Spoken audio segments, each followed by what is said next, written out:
여러분 안녕하십니까? 헬로티비 뉴스입니다. 서울시 교육감 보궐선거 사전투표율이 8.28%로 집계됐습니다. 중앙선거관리위원회는 11일부터 12일까지 이틀 동안 진행된 서울시 교육감 보궐선거 사전투표율이 8.28%로 집계됐다고 밝혔는데요. 지역별로는 종로구가 10.52%로 서울 25개 자치구 중 가장 높은 투표율을 기록했고 양천 8.9%, 은평 8.73%입니다. 서울시 교육감 보궐선거 본투표는 16일 오전 6시부터 오후 8시까지 진행됩니다. 전해드린 것처럼 서울시 교육감 보궐선거 사전투표율은 8%대로 집계됐습니다. 지난해 울산시 교육감 보궐선거 사전투표율 10.82%보다 낮게 나타난 건데요. 14일 기준 이틀 앞으로 다가온 보궐선거, 어떤 후보가 어떤 공약을 하고 나왔는지 확인해 보시고 소중한 한 표의 권리 행사하시기를 바랍니다. 서울시 교육감 후보들의 공약을 살펴보는 연속 보도 이어가겠습니다.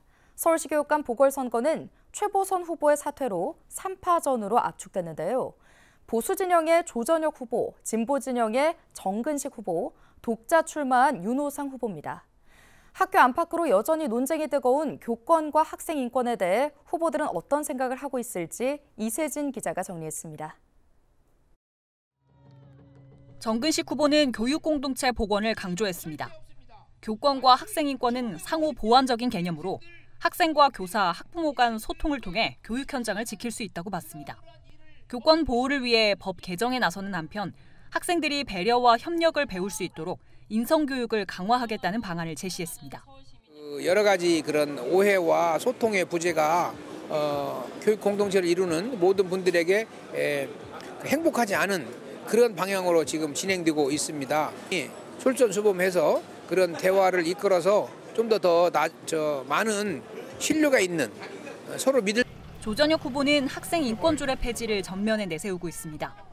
학생들에게 권리가 있다면 책임과 의무도 함께 있다는 내용을 포함해 학생 권리 의무 조례를 새롭게 제정하겠다는 공약입니다. 교권 보호관이나 보호팀을 신설해 교사의 정당한 교육 활동을 보호하고 지원하겠다는 계획도 밝혔습니다. 이 학생 인권 조례를 악용해가지고 이 선생님을 가스라이팅하는 데까지 사용을 하고 있어요. 학생 인권 조례는 학생 권리 의무 조례로 바꾸겠다. 우리 아이들이 반드시 권리에는 책무가 따르고 자유에는 의무가 따른다는 것을 이제 배우게 되는 것이죠. 윤호상 후보도 새로운 인권조례 제정 필요성을 언급했습니다. 다만 학생과 학부모, 교직원을 포함한 교육 3주체 인권조례를 제시한 점에서 차이가 있습니다. 헬로티비 뉴스 이세진입니다. 목동 아파트 14개 단지에 대한 재건축 사업이 진행되고 있는 가운데 8단지가 네 번째로 정비계획을 수립하고 재건축에 속도를 내고 있습니다. 예정대로 재건축이 완료되면 기존 15층이던 아파트는 최고 49층으로 높아지고 세대수도 500가구가 늘어납니다. 김호 기자의 보도입니다. 재건축이 추진되고 있는 목동 아파트 8단지에 밑거름이 나왔습니다. 양천구는 목동 8단지의 정비 계획을 알리는 주민 설명회를 열고 재건축 방향을 공유했습니다. 정비 계획에 따르면 목동 8단지는 기존 15층 1352세대에서 최고 49층 1881세대로 탈바꿈합니다. 용적률 300% 적용으로 층고는 30층이 높아졌고 세대수는 500세대가 늘었습니다. 임대주택은 299세대가 포함됐습니다.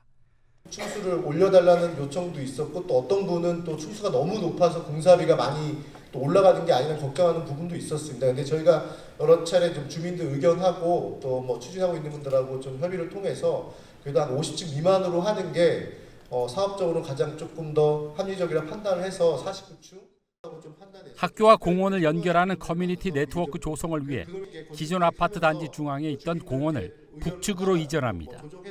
인근 지역과의 상생을 위해 커뮤니티 시설은 공원과 대로변에 배치했습니다. 입체적 스카이라인을 통해 주변 환경과 어우러진 도시 경관을 창출할 계획입니다. 공원이나 학교, 좀 공공시설과 잘 정원한 환경에 입지했기 때문에 이 공원과 학교에 어우러진 정원한 주거 환경, 또 녹지 공간 중심으로 좀 일상생활에서 좀 편안한 단지를 만들고자 하는 목표로 좀 계획을 수립했고요. 설명회를 마친 양천구는 주민 의견을 수렴한 뒤 신속통합기획자문회의를 거쳐 연말까지 서울시에 정비구역 지정을 신청할 예정입니다. 정비구역 지정이 완료되면 내년 하반기에는 재건축을 위한 첫 삽을 뜰 수 있을 것으로 전망됩니다.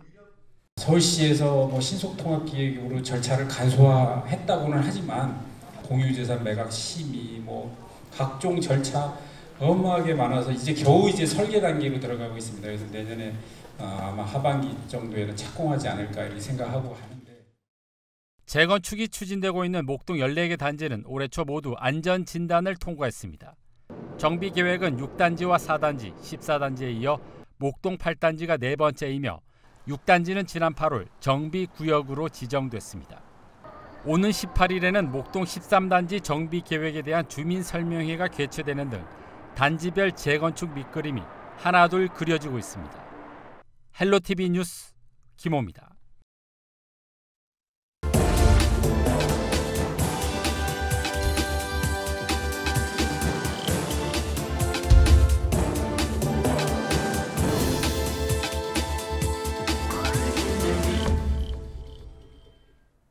케이블 TV 공동기획 지역을 살려라 순서입니다. 한때 우후죽순 생겼다가 이용률이 저조해 사라진 공공배달앱이 요즘 다시 주목받고 있습니다. 민간 배달앱의 수수료 인상으로 자영업자들의 시름이 깊어졌기 때문인데요. 공공배달앱이 해답이 될 수 있을까요? 서울 광진구의 사례를 알아봅니다. 딜라이브 윤지아 기자입니다. 경제적으로 수수료 때문에 엄청난 부담이 됐고요. 우리 같은 경우에는 배달을 안 할 수도 없고 그렇다고 손 놓고 있을 수도 없고 장사를 시작했으니까 수익은 돼야 되는데 그게 전혀 안 되니까. 10,000원짜리 주문하면 10%가 수수료로 빠진다고 생각하면 돼요. 8%를 배민이 가져가고 2% 정도가 여기 배달료로 나간다고 치면 10% 정도가 내 돈이 아니라고 생각하면 돼요. 배달앱 중개 수수료가 지나치게 비싸다는 자영업자들의 하소연이 끊이질 않고 있습니다. 실제로 배달앱 입점업체 293곳이 7월 한 달간의 매출을 분석한 결과 배달앱을 통한 매출의 24%가 배달 플랫폼 이용료로 빠져나가고 있는 것으로 나타났습니다. 인건비와 재료비 등이 포함되지 않은 순수 비용입니다. 이런 가운데 민간 배달앱이 중개 수수료 인상까지 추진하자 더 이상 버틸 수 없다는 자영업자들의 목소리가 커지고 있습니다. 광주와 전남 등 일부 지역에서는 민간 배달앱을 탈퇴하고 공공 배달앱을 이용하자는 환승 캠페인까지 벌어지고 있는 상황. 2020년부터 등장했지만 이용률 저조로 외면받았던 공공 배달앱이 다시 주목받고 있는 겁니다. 서명 마감일까지 1,543명이 서명을 해줄 정도로 뜨거운 관심을 받았고요. 입점도 한 10% 이상 빠르게 많은 수의 소상공인들이 입점하고 있다.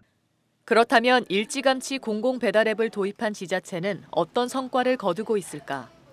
서울에서 가장 먼저 공공 배달앱을 도입한 광진구. 광진구는 2022년부터 신한은행이 개발한 땡겨요와 손잡고 공공 배달앱을 운영하고 있습니다. 민간 플랫폼을 사용하면서 앱 개발과 운영 비용을 아꼈고 상인들에게는 1~2%대의 저렴한 중개 수수료를 받고 있습니다. 아무래도 자체 개발을 하다 보면 개발하는 데 대한 또 용역비라든가 아니 운영에 대한 용역 비용들이 추가적으로 더 들고 민간 협력을 통해 가지고서는 하는 것이 더 효율적이라고 판단을 해서 그 결과 현재 가맹점은 2,300개, 가입자는 6만 명을 넘어섰습니다. 올해 땡겨요를 통한 주문 건수는 8월 말 기준으로 16만 건에 달하고 주문 금액은 37억 원으로 집계됐습니다. 이처럼 공공 배달앱이 성공적으로 안착할 수 있었던 비결은 무엇일까? 광진구는 땡겨요 상품권 발행을 성공 요인으로 꼽고 있습니다. 땡겨요 상품권은 공공 배달앱에서 쓸 수 있는 전용 상품권으로 광진구가 15% 할인된 금액으로 판매하고 있습니다.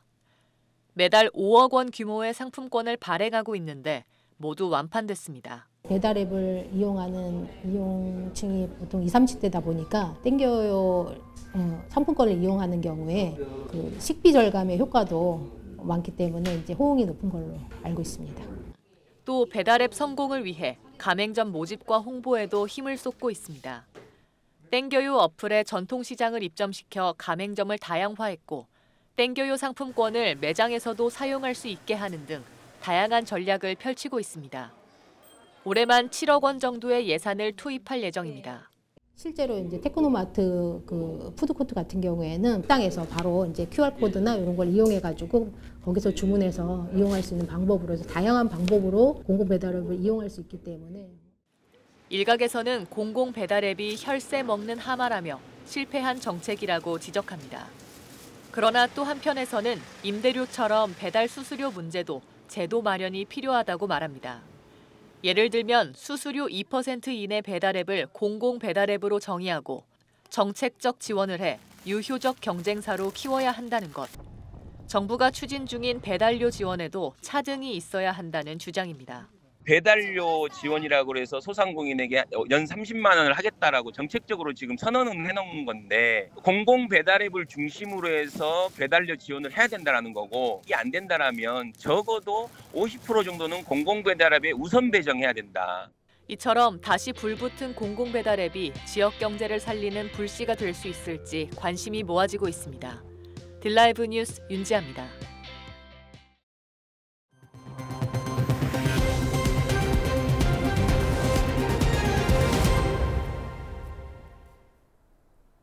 중학교 학부모들을 대상으로 한 찾아가는 고입 진로 설명회가 열립니다. 서울시교육청은 오는 20일과 27일 다음 달 3일 세 차례에 걸쳐 찾아가는 학부모 고입 진로 설명회를 개최한다고 밝혔는데요. 설명회에서는 일반고, 직업계고, 자사고 등 다양한 학교의 교육과정과 특징을 이해하고 비교하는 시간을 갖습니다. 또 각 유형별 고등학교에 진학한 다양한 학생들의 사례를 공유하고 최근 대입 이슈로 떠오른 의대 입시, 전공 자율 선택제, 2028 대입제도 개편 등 진로 진학의 트렌드도 살펴봅니다. 설명회 일정 등 자세한 내용은 서울시교육청 홈페이지에서 확인하면 됩니다.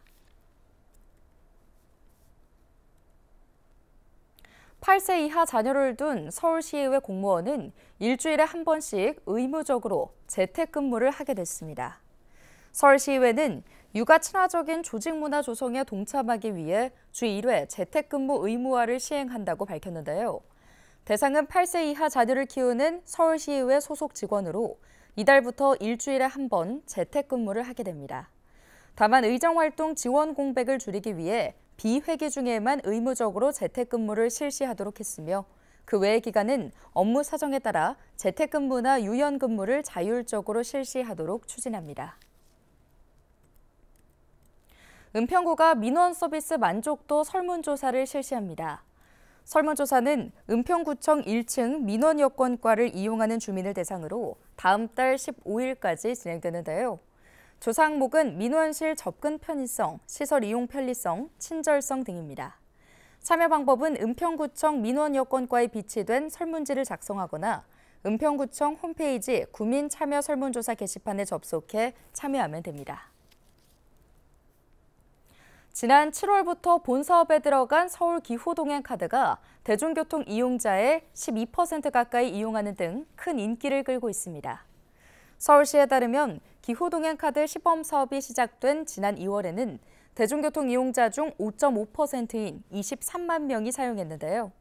그런데 본사업이 시작된 이후 3개월이 지난 지난달에는 11.8%인 50만 9천여 명이 기후동행카드를 이용했습니다. 평일 최다 이용자를 기록한 날은 9월 26일로 하루 62만 명이 기후동행카드를 이용했습니다. 기후동행카드 사업이 시작된 이후 8개월 동안 누적 충전 건수는 503만 건이며 이 중 모바일은 169만 건, 실물은 334만 건을 기록한 것으로 집계됐습니다. 준공 후 20년 이상 된 노후 아파트가 경기도에 가장 많은 것으로 조사됐습니다. 14일 부동산 리서치 업체 리얼투데이가 통계청 주택 총조사 자료를 분석한 결과를 살펴보면 준공 20년 이상 된 아파트는 전국 1,200만 1,600여 가구 중 630여만 8,900여 가구로 약 51%가 노후 아파트인 것으로 조사됐습니다. 오늘 준비한 소식은 여기까지입니다. 함께해 주신 여러분 고맙습니다.